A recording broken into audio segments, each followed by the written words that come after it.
Ladies and gentlemen, and thank you for all having your seats.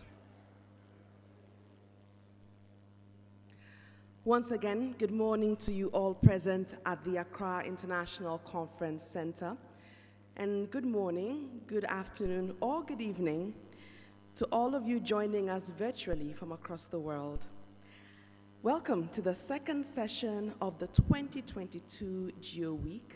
My name is Atiewin Imbila Lawson, and I am the moderator for this session.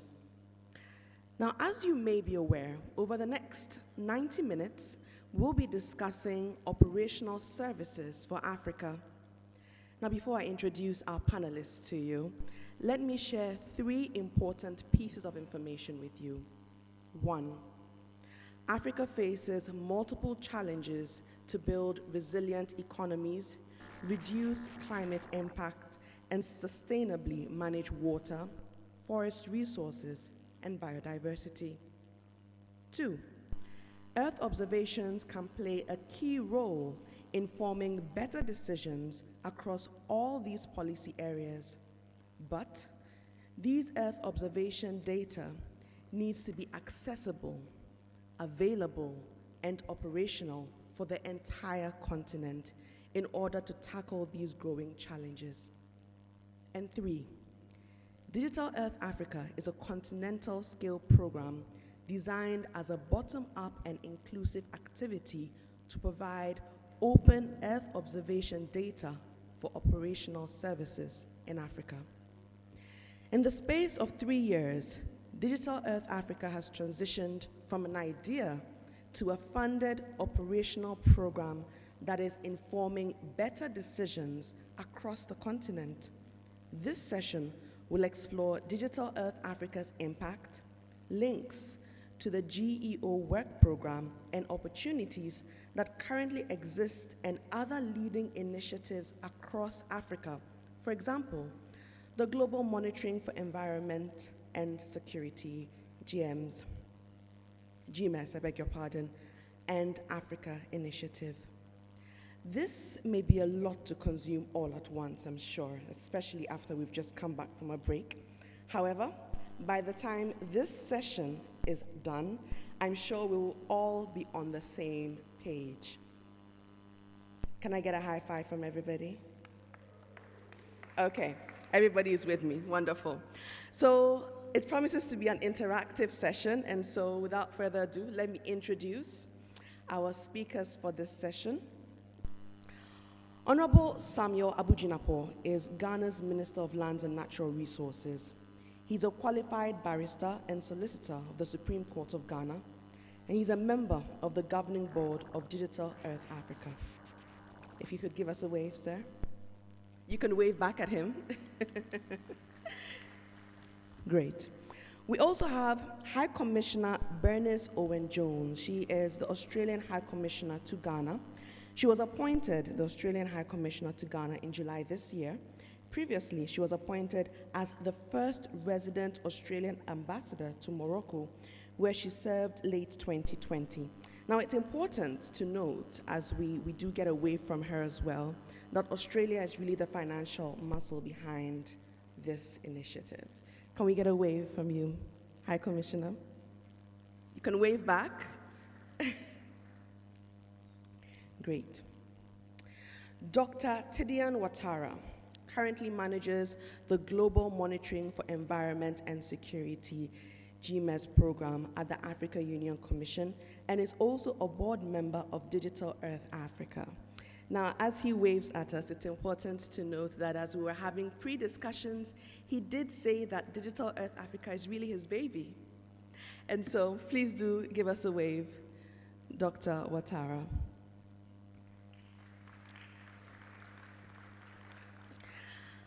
Professor Samuel Kobina-Enim is Ghana's government statistician, and he's a professor of economics at the University of Cape Coast, UCC. Now, he recently conducted Ghana's first digital population and housing census. Please do give us a wave, Professor Enim. And last but certainly not the least, Dr. Thembi Kaba is Digital Earth Africa's Managing Director. She has over 20 years of experience combining development economics with agricultural financing and development.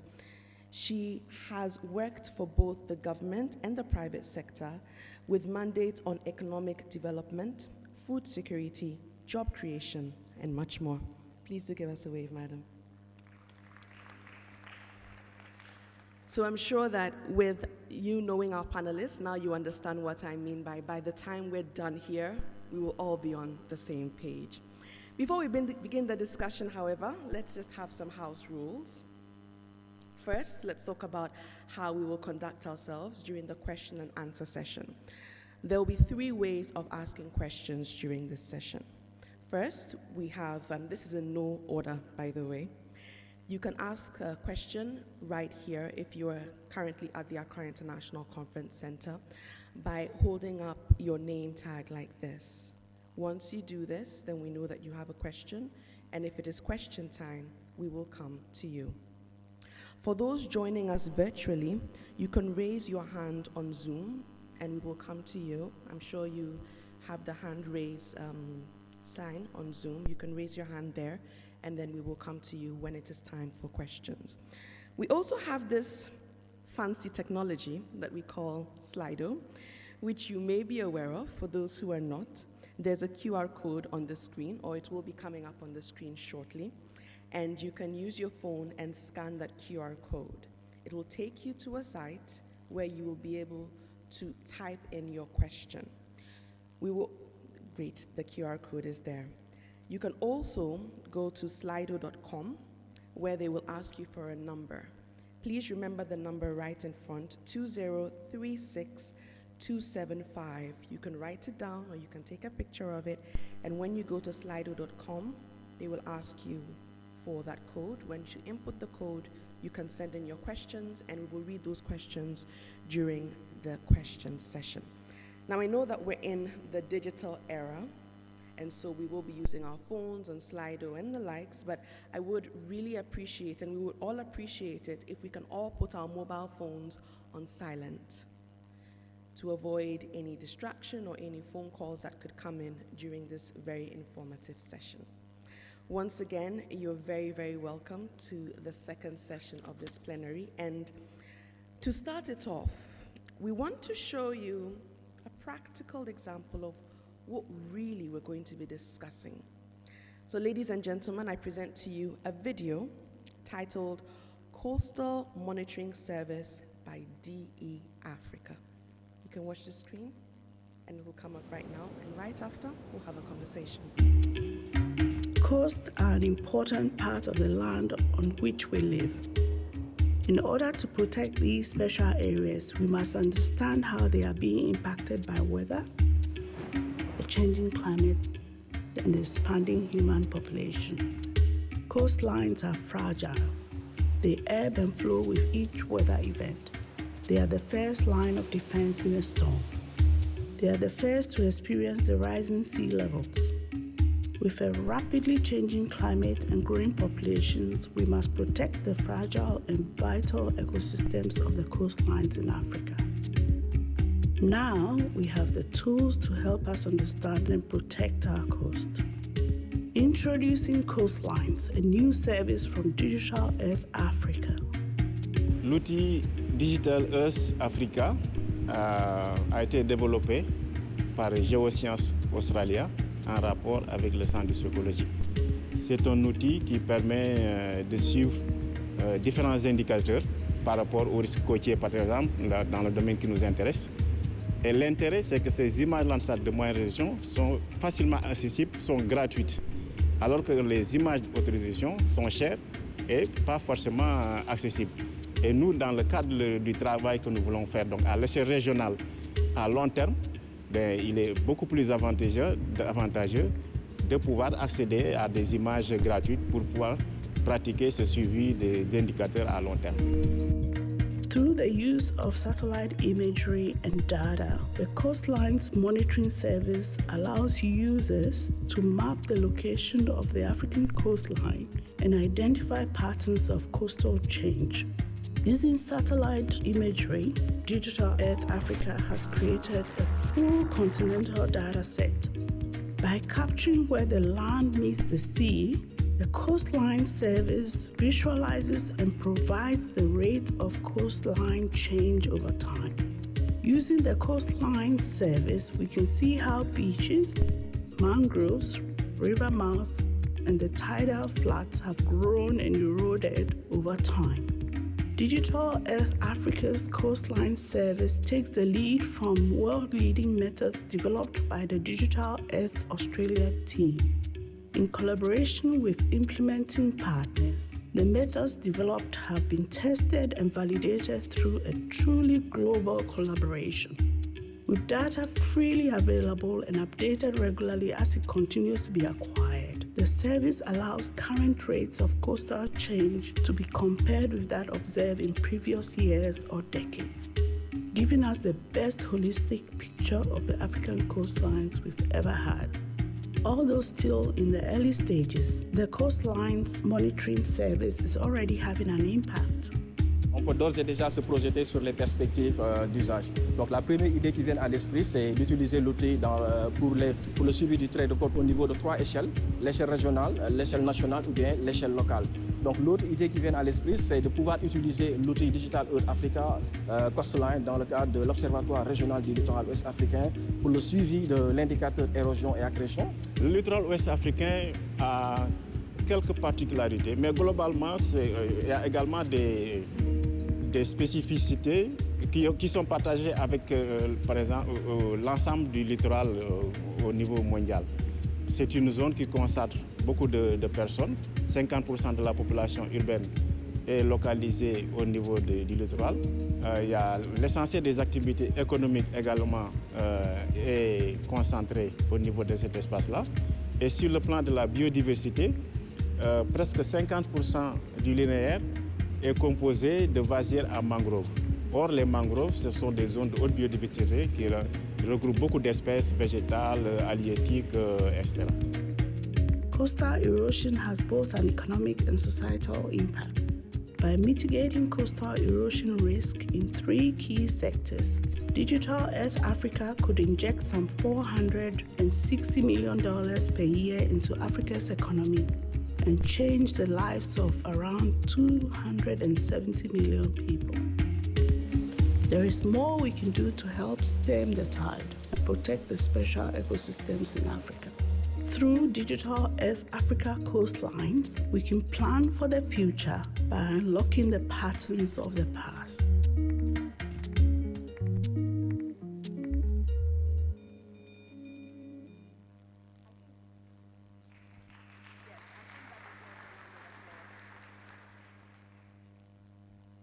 Can you hear me all? Great. Can we have another round of applause, please?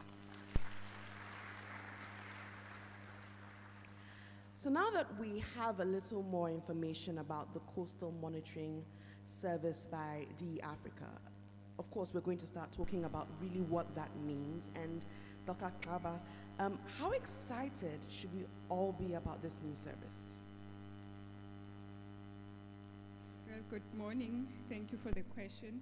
I think it's quite exciting for Digital Earth Africa to showcase the work or what the platform can do.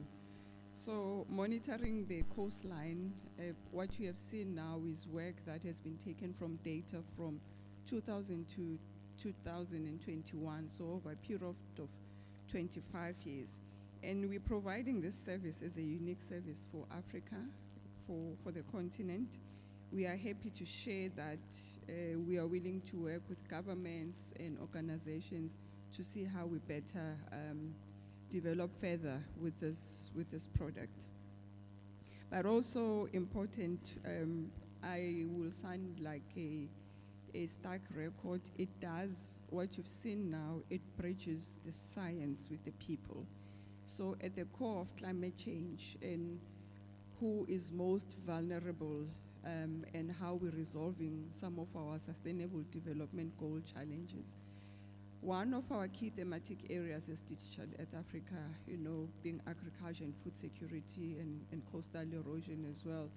This speaks to the power of the platform in addressing or providing readily available data on coastal erosion for government, private sector to be better equipped on making informed decisions. And it's interesting you talk about government and private sector using these statistics, because in Ghana we have the government statistician here, Professor Enim, and bouncing off from what she said, if we're to look at it practically, how has DE Africa assisted Ghana when it comes to collecting and utilizing this kind of data? Thank you very much, and good morning to all of you. Our engagement with Earth observation really started before DE Africa. I must indicate that right around 2013, 2014, we started a journey of going beyond official surveys and censuses for collecting data, because we're clear in our minds that data increasingly is becoming a byproduct. And thankfully, when we started engaging with Digital Earth Africa and having one of our colleagues as part of the team, we explored a number of options or the resources that we have from DE to help the work that we do. I'll just give you a few of them, and I'm happy to elaborate on them going forward. In 2020, we did estimate that about 10% of our vegetation deforestation is lost as a result of illegal mining. And I'm happy the Minister for Land and Natural Resources is seated right here. And this is one of the major challenges that we have. And going forward, we're thinking about how we can set statistical targets in collaboration with the ministry, so that on annual basis we estimate different causes that is accounting for the vegetation loss, and also try and hone down on government efforts to reduce it.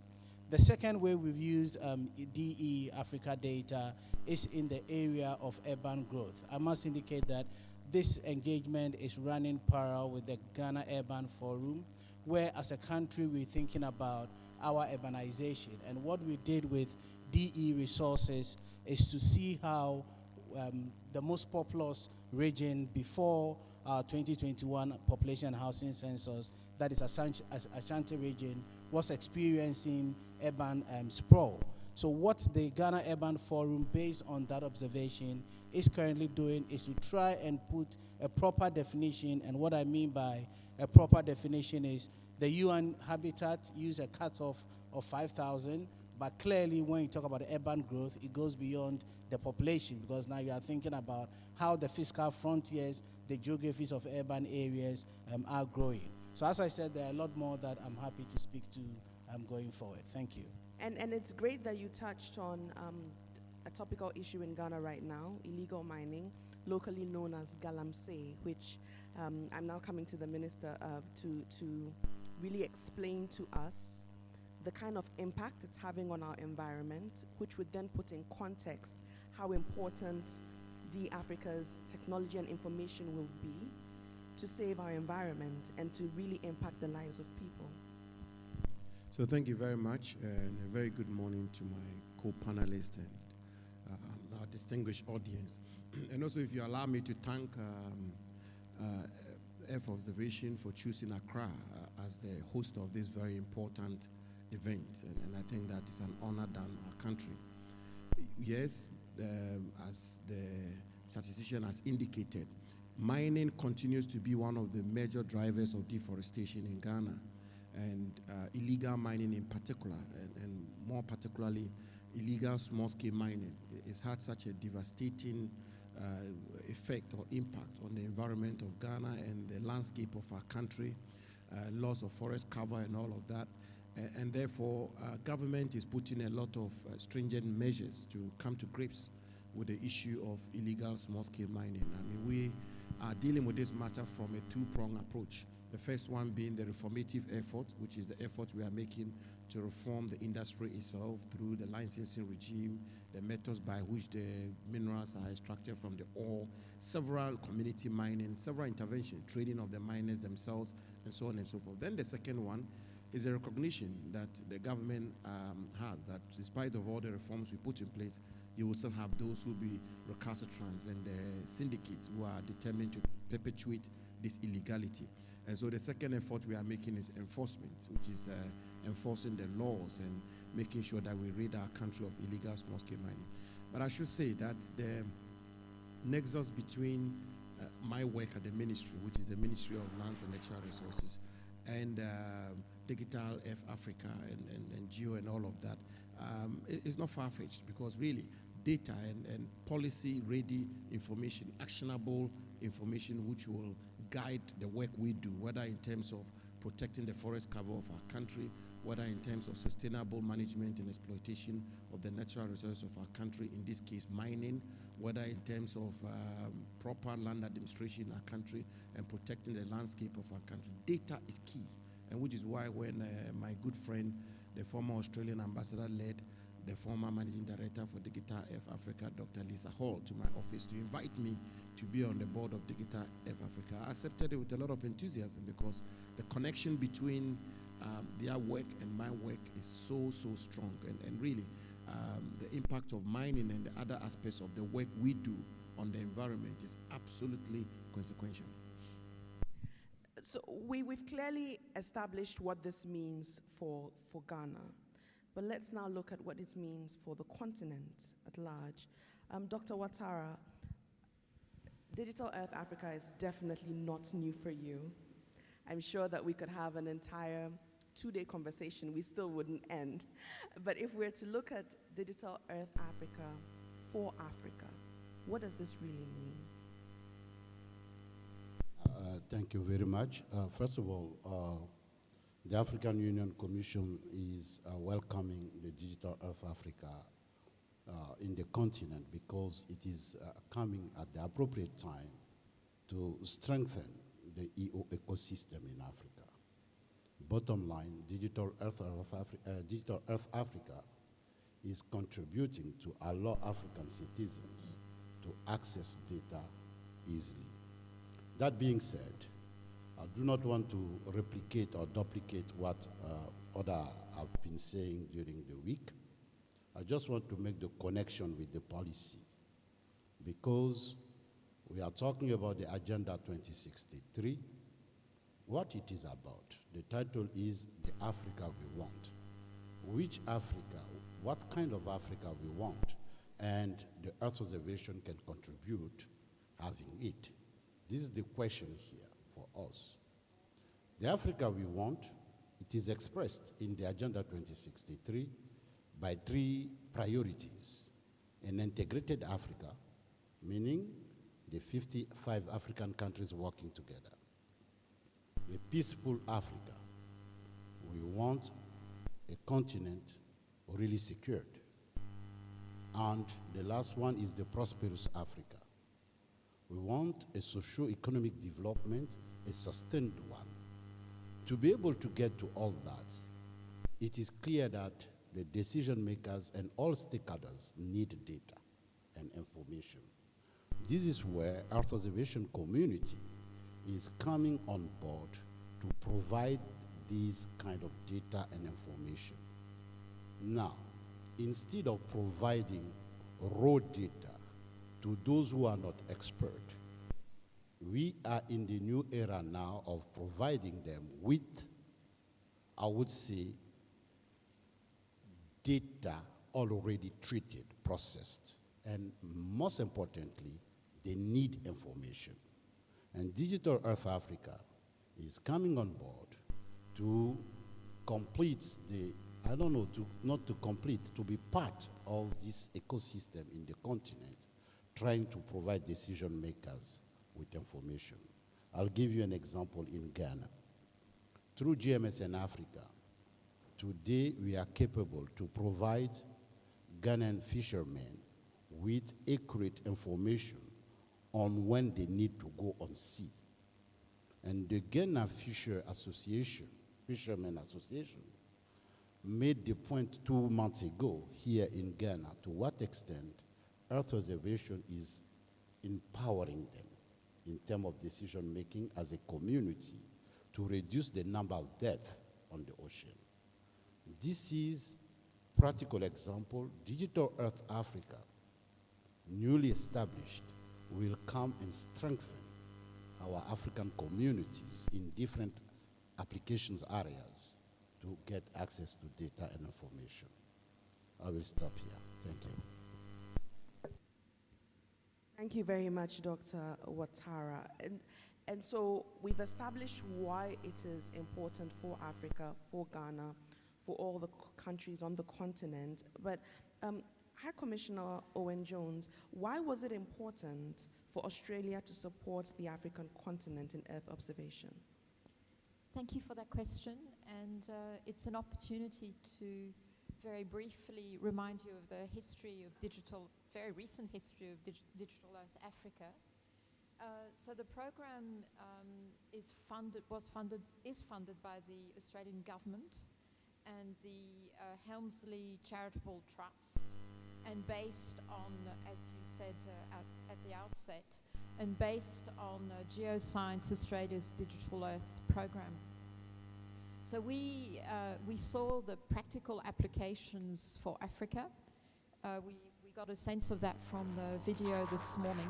We could see how Digital Earth Africa had the potential to improve the lives of people on the continent in very practical ways by providing information to governments, industry, researchers with Earth observation information that would allow them to make informed decisions and support sustainable development outcomes. So we saw that in a very practical way. Between 2019 and mid-current day, through highly successful Africa-Australia collaboration, Geoscience Australia led the establishment of Digital Earth Africa program operations across the continent.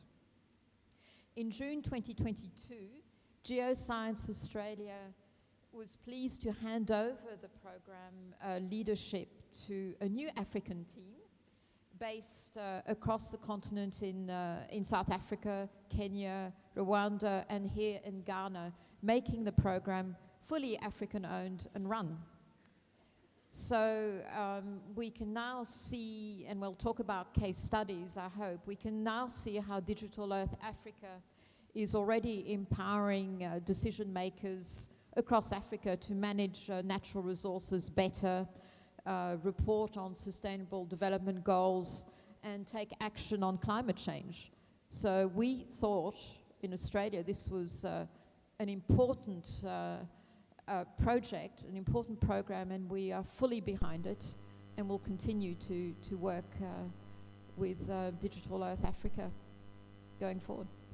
That's wonderful news. We expect much more in the coming years. And Dr. Aba, what other services does Digital Earth Africa offer?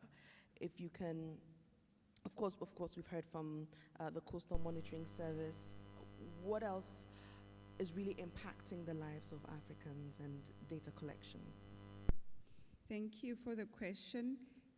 So I will not repeat, as you've seen with the coastal erosion and what the platform can do to assist in providing the data for better decision making.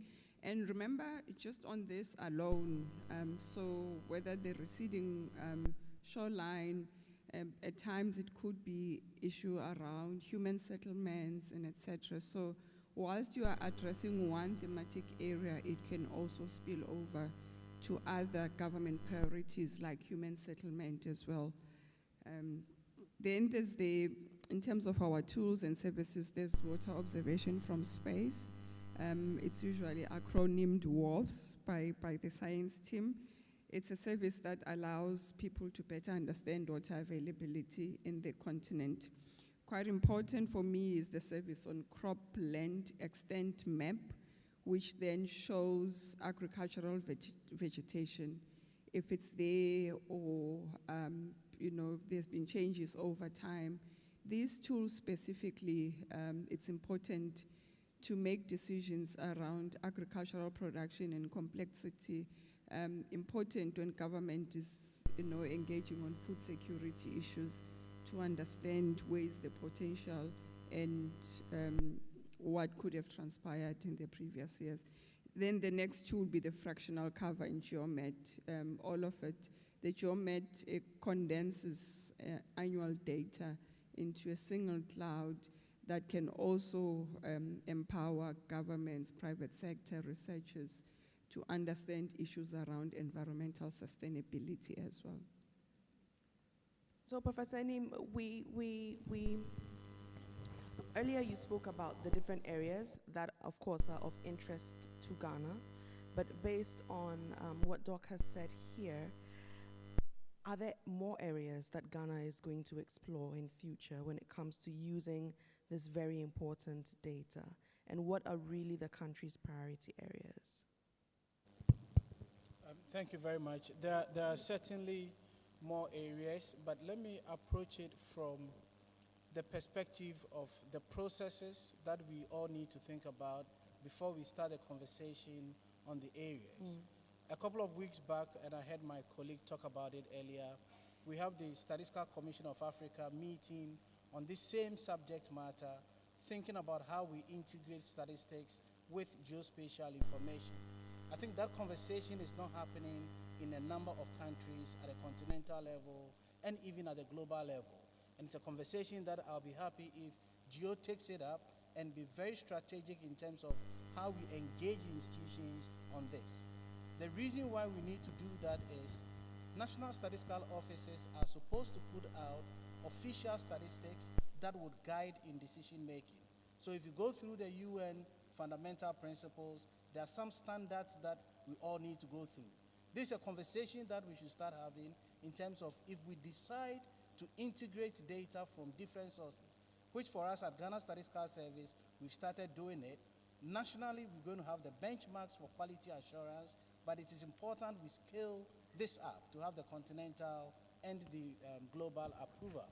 So one of the areas that we're currently thinking about is around what in Ghana we refer to as the allocation of the district assembly common fund to help with subnational development.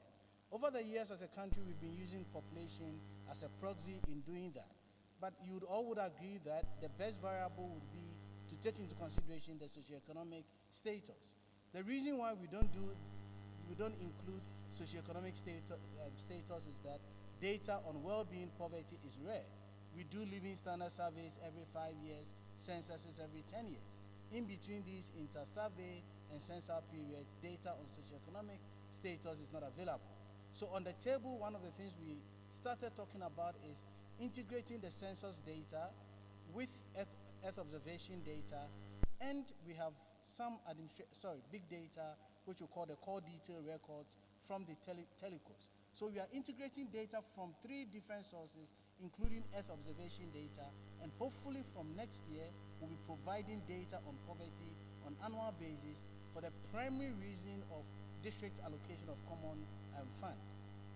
We are already in discussion with the Ministry of Food and Agriculture, and that is why I said I'll be happy going forward to engage the Minister for Land and Natural Resources. And the colleague from DE Africa talked about it. Crops constitute the major driver of our agriculture sector. And we are not too sure of the crop mapping in the country to anticipate issues around the production variations over time and across different geographical areas. As we speak, Ghana Statistical Service is signing an MOU with the Ministry of Food and Agriculture to see how we can collaborate with data from our 2017-2018 agricultural census, which has information on the geographies, the GPS coordinates, map this onto our Earth observation data, and see how, as a country, we can map out where our crops areas are, map that onto the yields for different geographical areas, and take this forward. So the 3 areas that in the next 1 year we are going to concentrate on is our work with the Minister on illegal mining, our work on productivity in terms of our agri sector, and the other one which I talked about in terms of the District Common Assembly Fund. But I want to emphasize the need of having clarity in our minds on how to set standards and how to get the integration right. Thank you. Thank you, and I'm sure Dr. Ouattara will respond to that. But just before we get to that, I saw the Honorable Minister nodding quite a bit when Professor Enim was speaking. I know that you probably do want to add to what he did say, so please do go ahead. Really, I mean, what I want to add to what he said is that he's laid a very good foundation for some of the work we anticipate to be engaged in, and the extent to which Earth observation information can assist us in the work we anticipate to be involved in. And that work really is how we manage and exploit our natural resources sustainably. And he's indicated the age-old menace which we are grappling with here in Ghana, which is the illegal small-scale mining.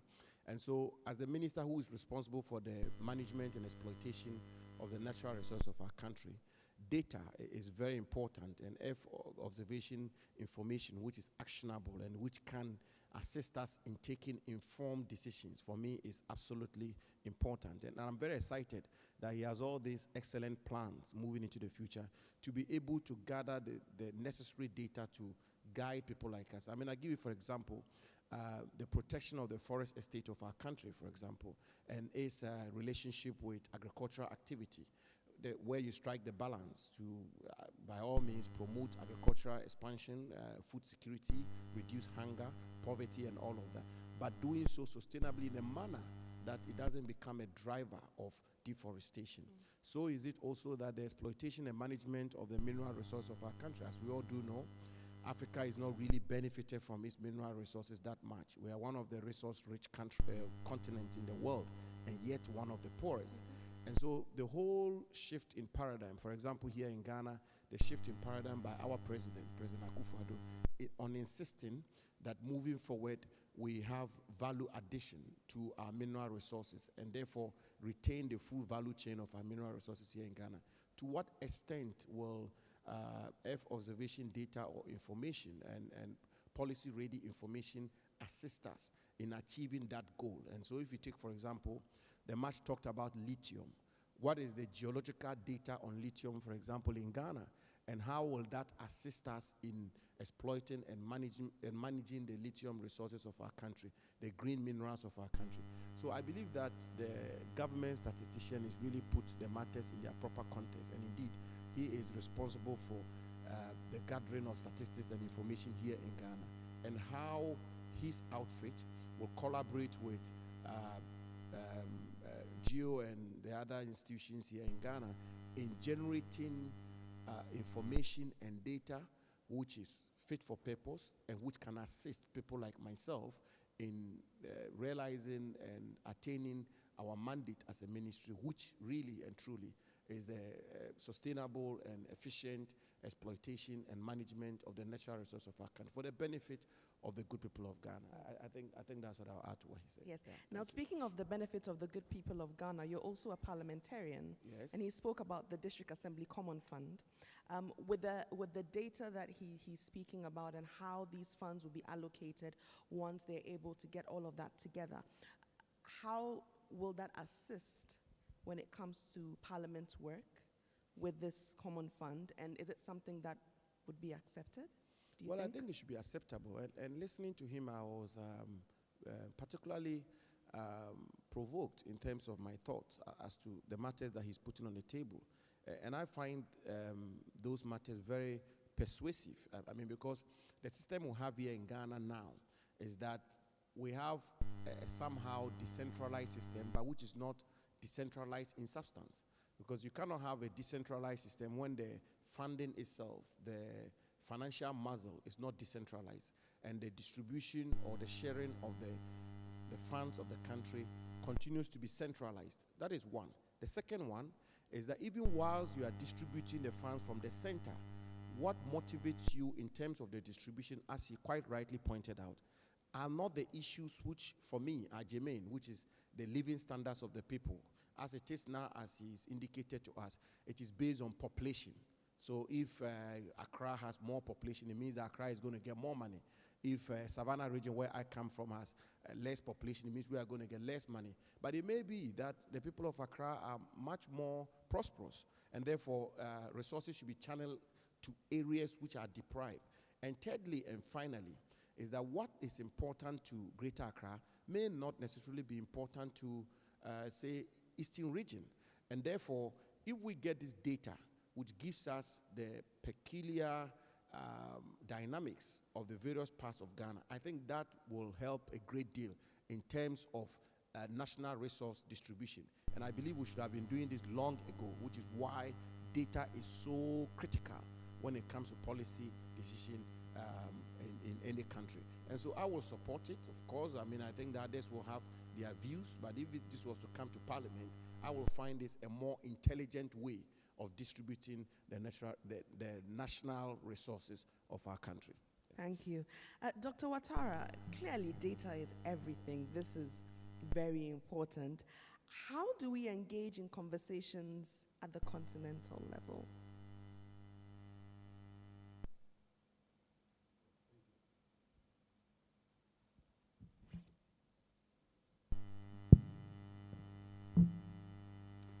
Thank you for your question.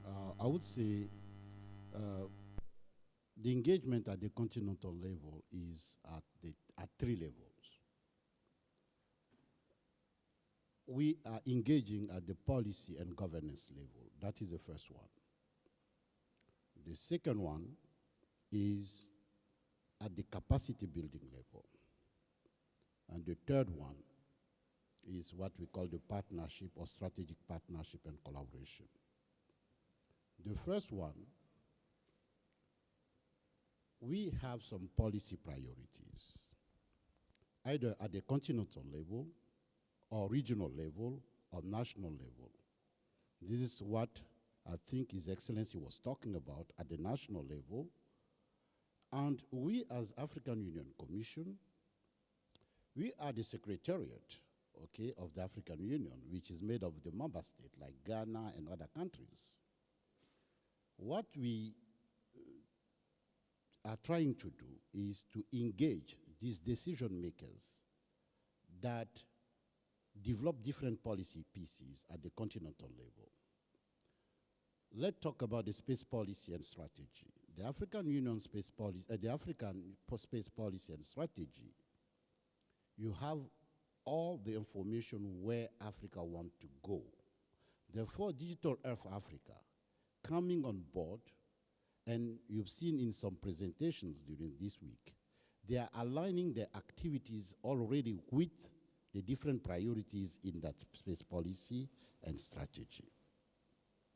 Secondly, talking about the governance, it is very important, and this is what we are encouraging, to make sure that public, private sector, academia work together in such a way we avoid duplications.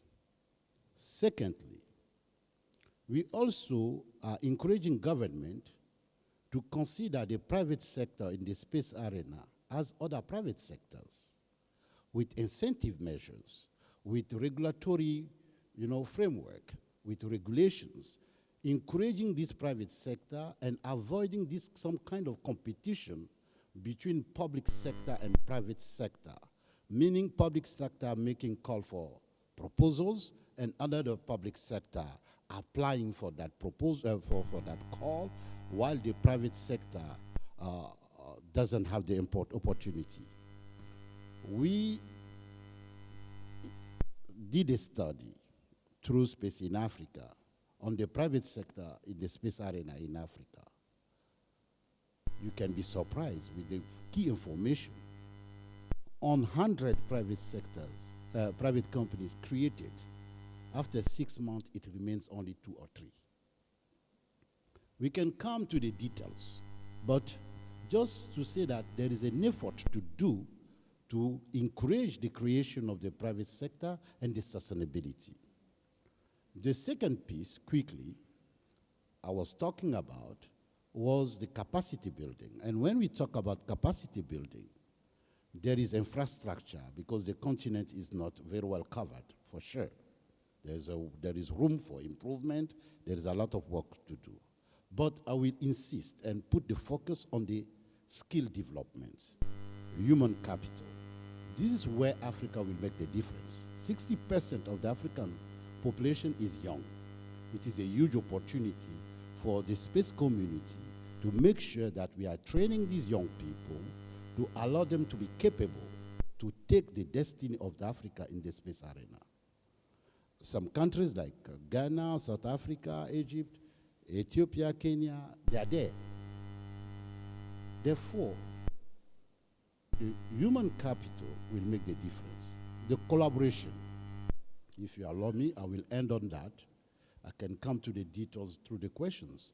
The collaboration, space by its nature cannot be afforded by one person, one institution, or one country. Either the nature of the subject or the thematic we are trying to address. You have some global challenges, climate change, disaster risk reductions. That brings people together. Therefore, space is a wonderful tool to provide all stakeholders with ammunition to talk together and to make, I would say, sound decisions together. By its nature, some are on the ground segment, meaning infrastructure on the ground. Some are on the space segment, infrastructure in the space, and in between the downstreams. You see, we are obliged to work together.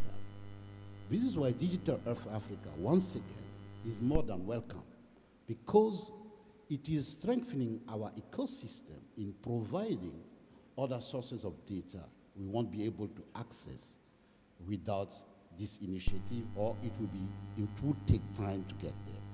Thank you. Thank you very much, Dr. Ouattara. High Commissioner Owen Jones, what key sectors has this technology supported Australia? We've had Digital Earth Australia for a while now. You could call it big data for a big country. There's a lot of Earth observations to be had. So Digital Earth Australia is essentially a tool for businesses, industry, to ensure productivity in sectors as varied as land planning, construction, agriculture, and mineral exploration. And access to that data can help those businesses or industries tailor their investments, for instance, create jobs in target regions and increase their competitiveness. So one particular good example is the evolution of, we've been able to track the evolution of Australian coastlines over the last 30 years. And it's that project that's been applied now in Africa. So you can see how the experience of Digital Earth Australia has been translated in a very practical way to Digital Earth Africa. One particular example, which I find very compelling, you may recall in January 2019, there were some devastating bushfires in Australia. So there was a land area, I was just saying to another participant here, a land area the size of Belgium was destroyed by bushfires. So one application, very useful application of Digital Earth Australia is better bushfire management. So satellites are used to detect literally hotspots. So what they do is they detect the infrared hotspots, areas that are producing high level of infrared radiation. So that's a very practical example. Thank you for bringing the wildfires example. That really, because it's something that I'm sure many of us did watch and did observe and did keenly monitor, so it definitely rings a bell.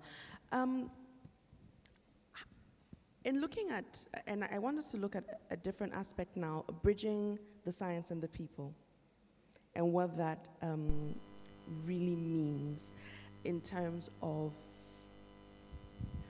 it's very technical, but it's people-focused. Doc, tell us more. Thank you. So what the platform is doing, it is resolving challenges that are faced by the most vulnerable. So you have the science, you have the user engagement, and you have the end user. So coming from a food security background as an agricultural scientist, my argument has always been the most vulnerable will not have the data. The most food insecure will not have even a cell phone, let alone the data to access data, you know. So the bridging science with the people, I think at the core of it, if you look at Sustainable Development Goal number 2 on zero hunger, food security or food insecurity as a challenge, in which on the Sustainable Development Goal, the aspiration is to achieve food security within the African continent, is my narrative or my philosophy has always been, having joined Digital Earth Africa, how do we then bring the science to the people such that the most food insecure person is aware about the platform or they can use the platform? I think as you see in the panel here with the expertise we have here, part of the delivery model, in fact, our delivery model is embedded on implementing partners. The work that we do with our implementing partners, for example, with Ghana Statistical Sector Services, with AgriMed, with RCMRD, etc. It is at the core of that model that we bridge the science with the people. So you have the local partners, and through capacity building, as Dr. Tidiane was saying, we are able to reach the community so that they better understand what the platform or the power of the platform. Great, thank you very much, Dr. Graba. Dr. Ouattara, what kind of, and shortly, of course, we'll be coming in for questions. We know there are a number of questions that have come in, but what kind of enabling environment do we need to ensure that the goal of DE Africa and other partner organizations is met? And what are your future expectations? Yeah, thank you very much. I think what I've said previously, it is the same key element to consider. Okay. Let's give you the example of GMS in Africa. We are trying through GMS in Africa, and that is the opportunity to thank the European Union and the European Commission funding this program. We are bringing together more than 167 African institutions in 45 countries. The principle of GMS in Africa, as I said at the beginning, the Agenda 2063, an integrated Africa. For us, GMS in Africa is an opportunity to use science, technology, and innovation to bring African countries to continue working together. GMS in Africa, you have the principle of consortia. A consortium is made up of at least 5 institutions from 5 different countries, handling and targeting the same subject matter. University of Ghana, which is one of the lead consortia, is working with 15 institutions from 15 countries, Western Africa and Northern Africa, during the second phase. That is a symbol. And GMS in Africa is the first Earth observation program at the continental level, bringing North Africa and Sub-Saharan Africa. Why I'm giving this example? To just say that, let's work together. That is the single word. Because you just don't say it, but look at what are our common interests. When I look at Digital Earth Africa, as you said, I'm a member of the board. African Union is a member of the board of Digital Earth Africa because we believe in the initiative. Therefore, there is an opportunity to work together with Digital Earth of Africa, but also with other initiatives in Africa, because the ecosystem in Africa is full of initiatives. If we do not engage each other, there is a risk for duplications. Let's save the money we have, let's save energy, let's be more efficient in working and complementing each other. It is the same for the skill development. In Africa, you have several schools, either national schools, regional schools, but what is important, all of them, vis-a-vis of the needs of Africa in terms of skills development in space arena and EO arena, all of them can play a role. But the gap is the dialogue and the complementarity. Is this dialogue happening? Yes, it has started. It has I'm started, here okay. today. I've been here all the week. You know, Digital Earth Africa is bringing many other initiatives and programs on board. This is what it is about. Okay. Let's build on that. Let's continue creating that synergy. And the synergy at the policy level, at the programmatic level, and at the activity levels. And let us come back later with the lessons learned and let us improve it. And the collaboration I'm talking and partnership, please, believe me, it is important to have international partnership. There is no shame to say they went through, they learned some lessons. They can share that with us and we'll jump some steps. Allow me to conclude on that. Okay. When you look at the mobile development in Africa, we didn't follow the same process as developed countries in terms of ground infrastructure. In any single village in Africa, you may find a mobile. It is a jump. What does it mean? We took advantage of the science and technology development, and we didn't repeat. The lessons learned help a lot. And let's work together to make the case for Africa. It will take time, but this is the best thing to do, and I will say we are on the very good track. Thank you very much, Dr. Ouattara. Now we're going to open the floor for questions before we come back to the panel to find out future expectations, how to ensure that we build on this momentum, and the next time we're having a conversation, we have more exciting videos that we can watch.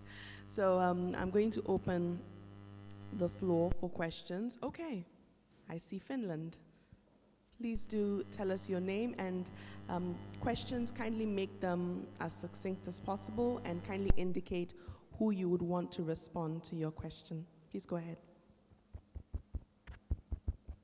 At some point, yes, okay, your mic is very working. Good. Now it's working. Thank you very much. So I'm from Finland. I'm the GEO principal of Finland, Mikko Strandorf, and I congratulate, I think, this If you could kindly draw closer to the mic. Great. Okay, so, yeah. So I congratulate, I think, these efforts that you are doing.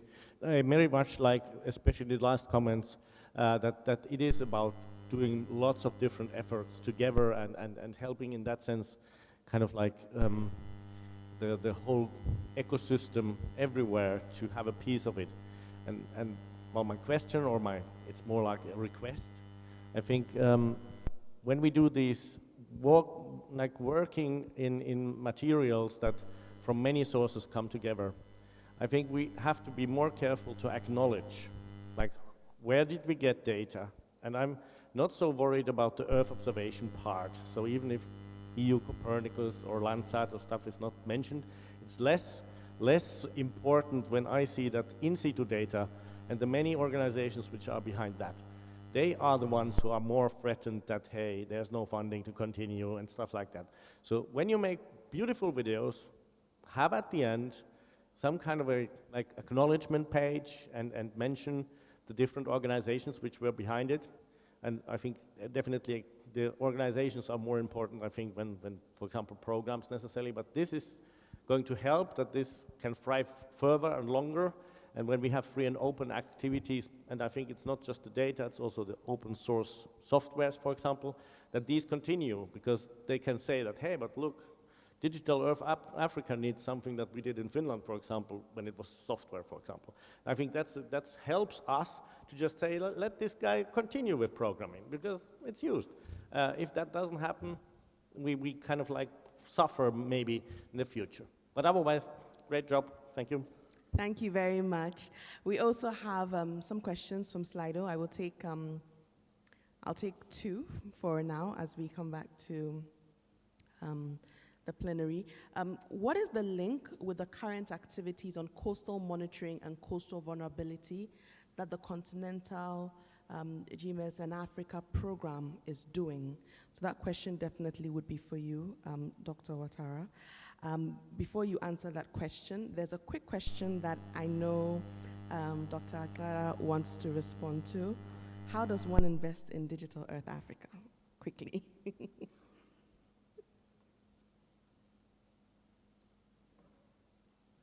All right, thank you for that question. So what we do usually as we share our details, as the team is here, head of operations is here, we are here, but I'm happy to share my details as well. All right. Yeah. So after this session, I'm sure you can meet up with her and have a further conversation about how one invests in Digital Earth Africa, but it's very welcome, isn't it? Yeah, also just so, of course it was a comment, appreciating the role that other partners play in Digital Earth Africa, because we cannot single them out one by one. When you produce a video, there is at times, what you call in-kind contribution from some of our partners. We do have, as much as we've mentioned, Australian funding, we do have other funders like the Hemsley Charitable Trust. We do have quite a lot of in-kind contribution that is coming towards Digital Earth Africa. We have Esri here in the room, we have AWS, even our implementing partners that I've listed do put in their investment at times. So not mentioning partners does not mean we underscore the value of investment that they put in, but it was more responding to your questions, as you were putting it across. But as I've indicated earlier on, our delivery model is really embedded on collaborations and Wonderful. partners. Thank you. Great, thank you. Dr. Ouattara? Yes, I think the question was for Digital Earth of Africa, but it's okay, I can address that quickly. I think, as I said, Digital Earth of Africa is a newly established program compared to others. Let's give the time to connect the dots. Okay. Because GMS in Africa, we have University of Ghana working on it. We have CSIR of South Africa working on it. We also have Centre de Suivi Écologique of Dakar working on the coastal erosion. Let's connect the dot. And it is clear that this question is more than relevant. We have to talk and to look at where we can have the synergies, and we'll do that. Great, thank you very much. I understand we have a question from France.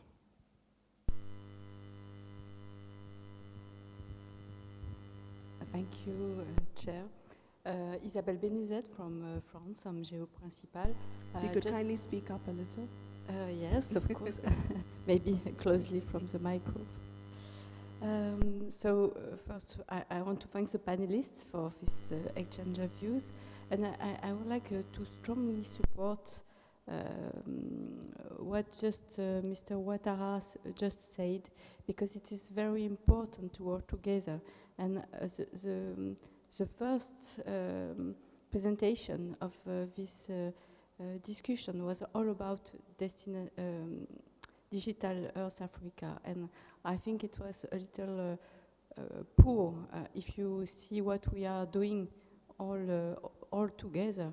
And in fact, GMS and Africa program funding was renewed by the European Commission in 2021, and this has led to the development of many operational services in Africa, and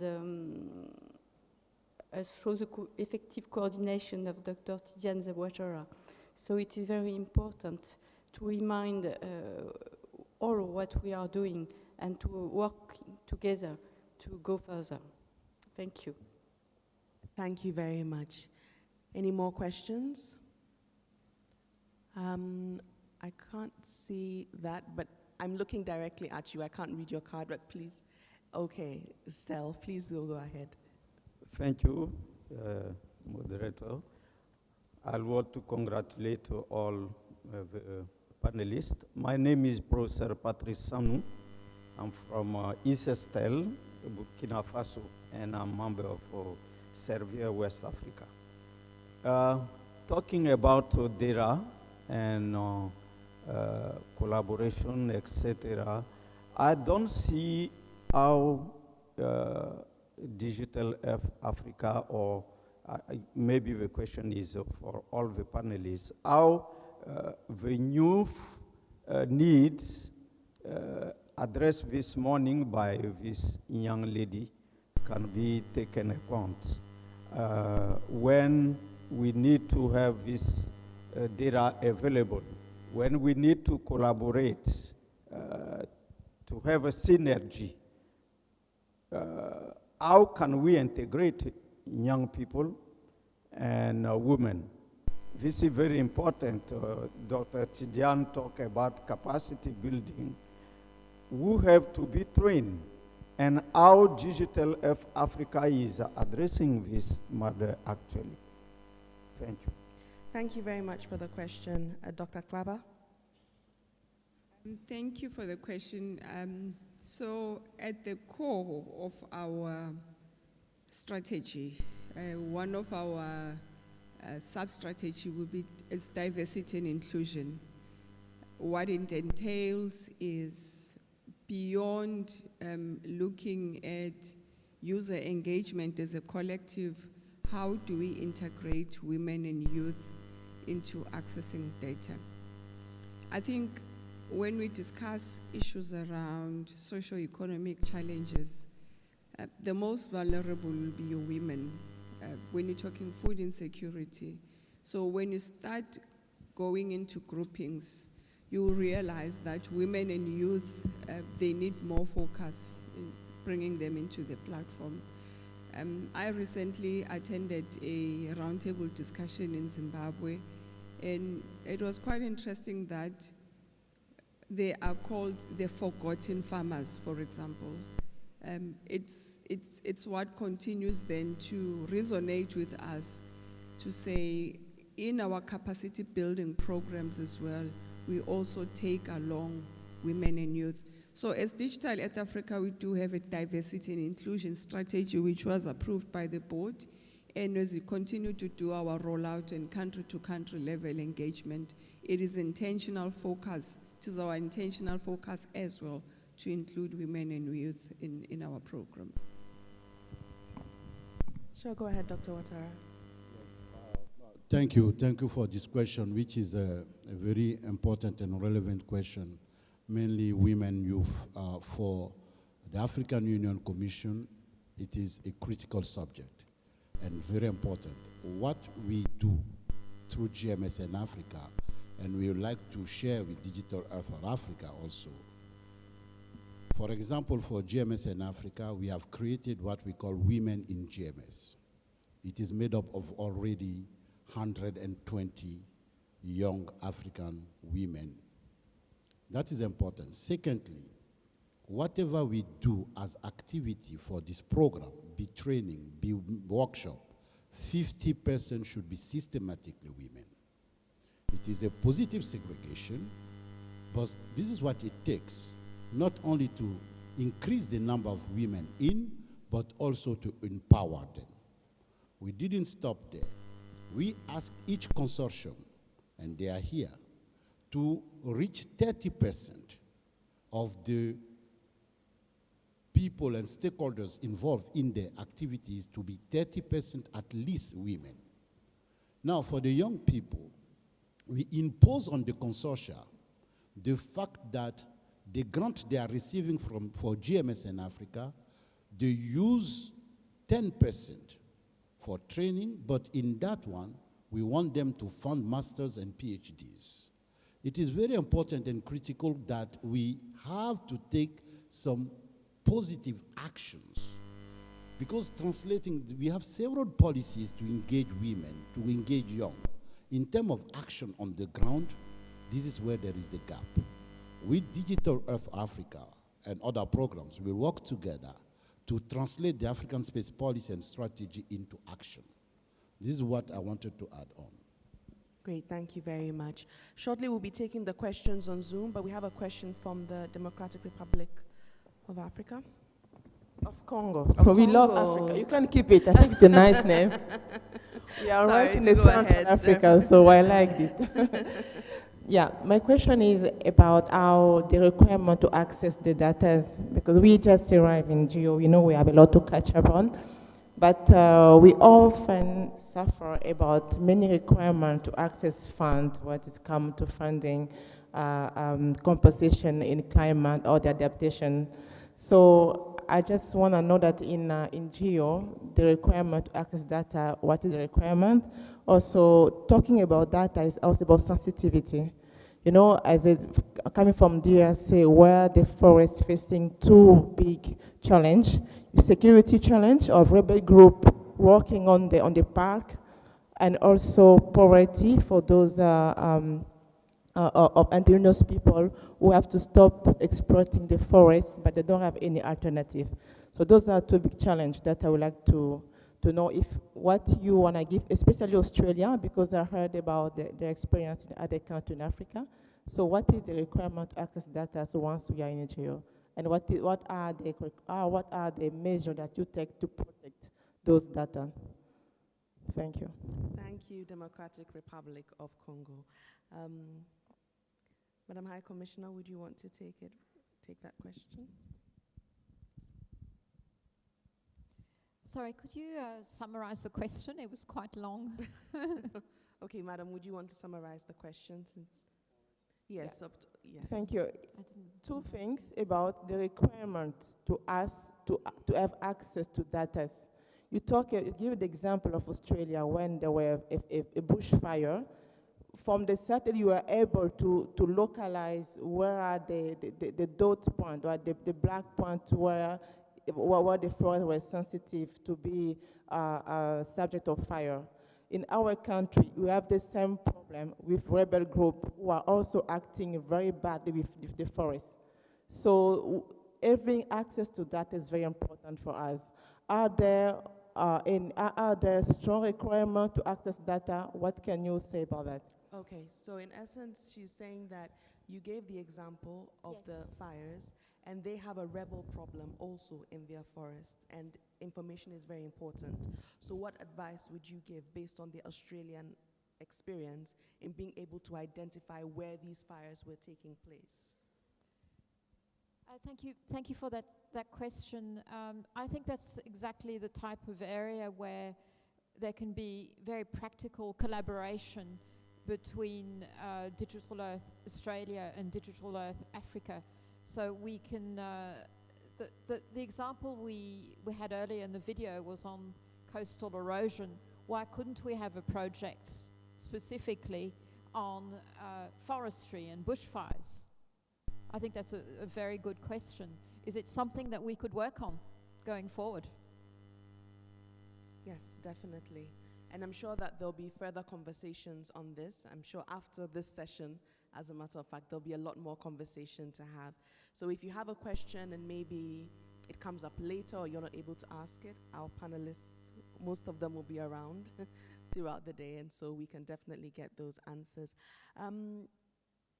There's another question here on Slido. The most vulnerable represent 60% of Africans.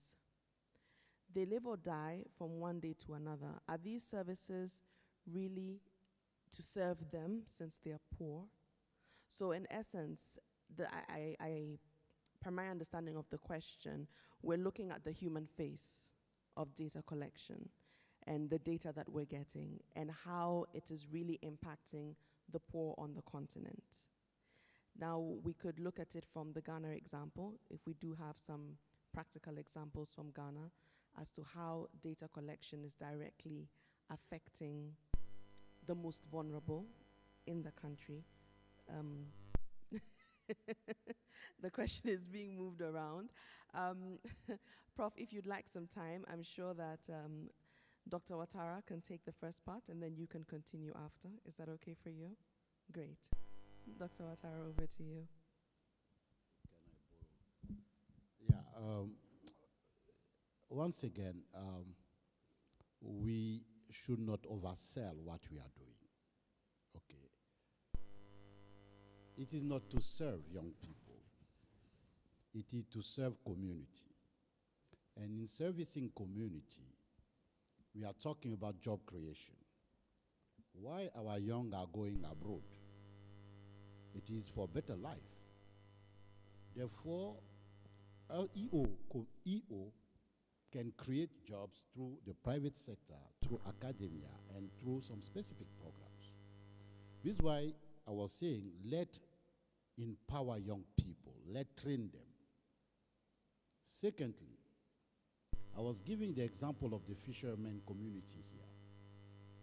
We are reducing, there are many of them are young people, they were dying on the sea. But thanks to the program we are implementing here, we are providing the Association of Fishermen with ammunition to have an impact on that. But at the same time, what I didn't tell you, the same GMS in Africa program is identifying potential fishing zones. That is important because instead of going so far to fish, you just have to identify the area and you go there. You save energy, you save time, and you are more efficient. We have to look at the global picture, not only young Africans to be serviced or to serve, but young African in their community. Because in Africa also, we have old people, we have women. They are not all young, but let's look at how Earth observation can contribute to better life of Africans in being in Africa. This is what we have to target, and it is possible. As I said, job creation, value addition on the traditional services. And Earth observation should not be seen alone as vertical activity. Combined with ICT, we have the mob apps. There are several ways we can look at to address this question. What is important? EO is an opportunity to increase the number of, job creation, etc., etc. This is what I can say in general, but we can discuss offline or during the week. We can go to the details. And it is important, finally, to know that whatever we do with Earth observation, it is to provide data and information. That one for the decision makers, socio-economic stakeholders, to make a better decision, depending on the areas where they are. Thank you very much, Doc. Prof, anything to add? Let me look at this from an economics perspective, and let me indicate that Digital Earth Africa has put out a number indicating the socioeconomic benefits associated with Earth observation data, and it's putting it at around $2 billion annually by 2024. Another statistic that is out there to guide our thinking about the impact of this data is a study by the Global Partnership for Sustainable Development Data. I hope they are represented here. They've recently come out with a statistic indicating that if you invest a $1 in a data system, it didn't say a data collection, a data system. And this is exactly what the Vice President was talking about in terms of the interoperability of data. So if you invest every $1 in a data system, the returns is $32 US. And this $32 US cuts across different sources, i.e. the economic benefits, the environmental benefits, the social benefits. But if you want to isolate the different dimensions of benefits, the returns ranges between $7 US to I think $72 US or $73 US for every $1 investment in a data system. And this is exactly how we need to look at it. And as I said, if we are able to think through this carefully from an institutional point of view and make all these data systems interoperable, as we are trying to do in Ghana, then we would harness the maximum returns associated with Earth observation data. Thank you. Fantastic. Thank you very much. We're just wrapping up, but we do have a question on Zoom from China, so please go ahead.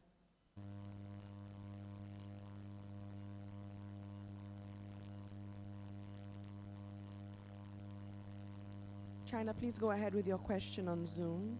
We can hear you. I think maybe you're on mute.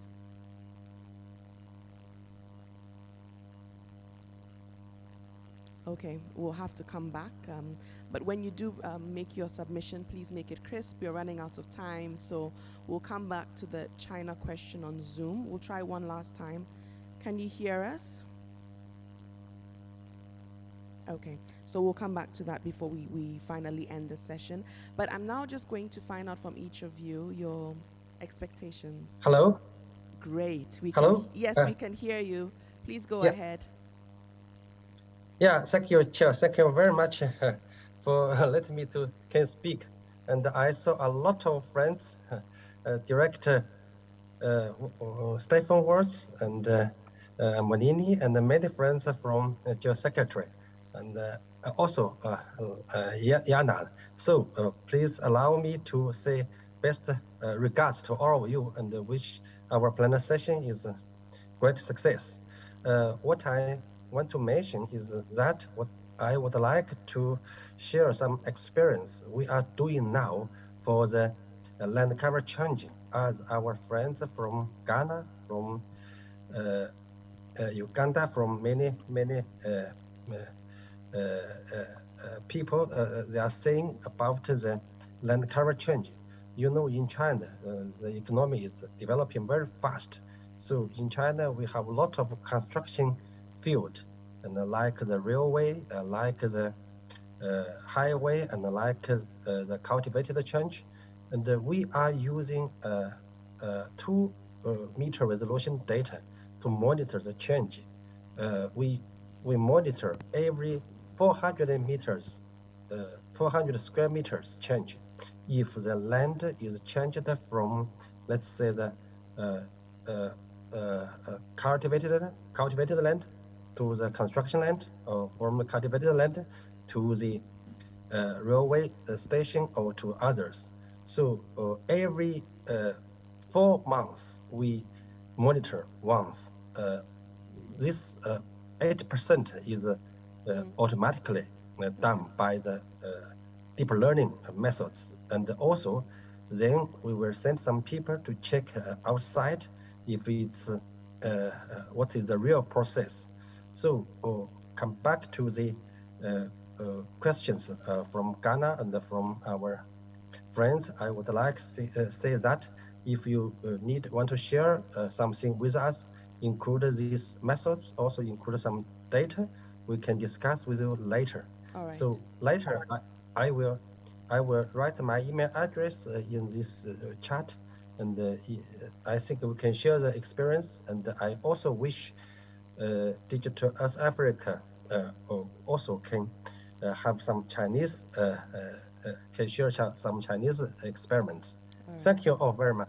Thank you very, very much for joining us and for your show of solidarity, and I'm sure there'll definitely be more conversations happening behind the scenes. We're wrapping up the conversation now, and this may be a little difficult, but if in 5 years we were to describe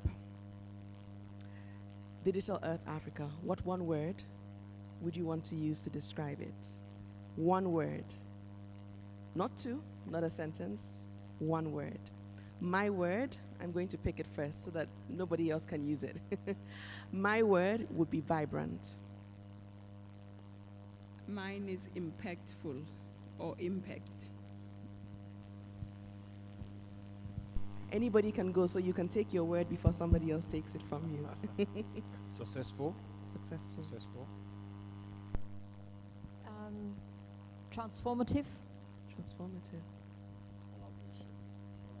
Collaboration. Collaboration. Resourceful. resourceful. Fantastic.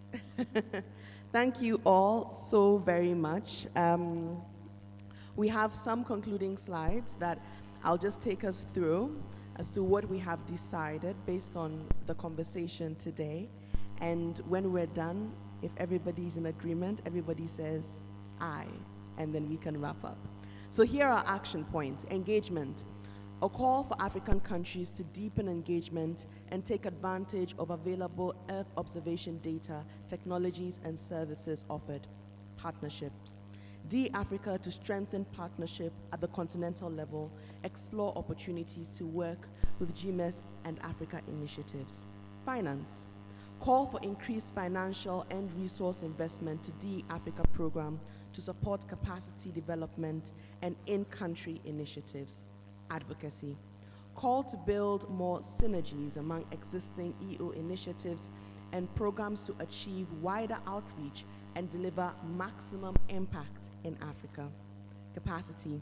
Call to continue to develop Africa's institutional, organizational, and individual capacities to become resourceful on EO data, technologies, and innovations.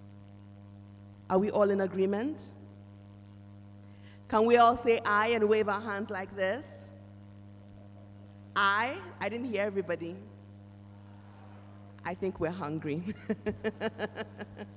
And that, ladies and gentlemen, is how we end this afternoon session. Thank you so, so much for joining us, for your questions. I'm sure we'll be having more conversations as we continue today and we continue tomorrow as well. Right now, we're going for lunch. I know that everybody's hungry. I could tell from your responses. So we'll be having lunch, and then we will be back at 2 o'clock.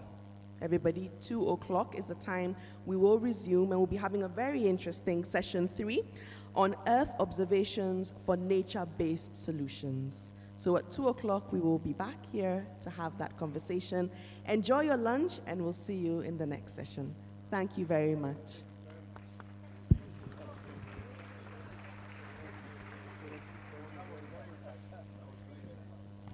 Okay, another piece of advice. Digital Earth Africa has a book outside that everybody can have a look at and enjoy looking at that. So please do go ahead. And the speakers in session 1 and session 2 and EXCOM members, please gather in front of the stage. Other applicants can leave for lunch, but speakers in session 1 and 2 and EXCOM members, please gather in front of the stage, and we will have a brief conversation and a photo session.